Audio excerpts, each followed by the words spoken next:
Alors effectivement, avec l'iPad Air 2, Apple s'est rendu compte, peut-être qu'ils ont fait un voyage autour du monde, ils se sont rendus compte que dans les lieux touristiques, il y a plein de gens qui prennent des photos avec leur iPad.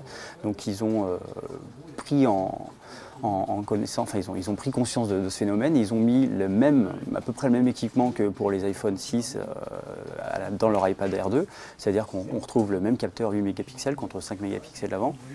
En revanche, l'ouverture est un peu moindre, à 2.4 contre 2.2 pour les iPhones, ce qui fait qu'en basse luminosité, quand la lumière est un peu faible, on sent qu'il se comporte un peu moins bien que l'iPhone 6.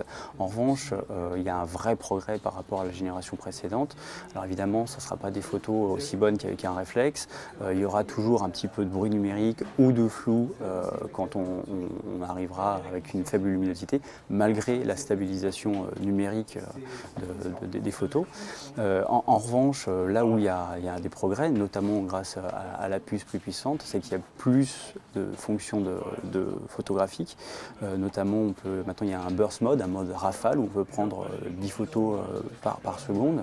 On peut aussi, d'ailleurs, on peut aussi prendre des selfies en 10 images par seconde avec une caméra un peu améliorée à l'avant, parce qu'on s'est rendu compte aussi chez Apple que les gens aimaient prendre des selfies, que ce soit devant la pyramide du Louvre ou la Grande Muraille de Chine. Donc voilà, un iPad Air 2 qui renforce ses capacités en photo, sans atteindre le niveau de ce que propose l'iPhone 6 pour quelques petits détails, mais il y a un vrai saut générationnel dans ce cas-là.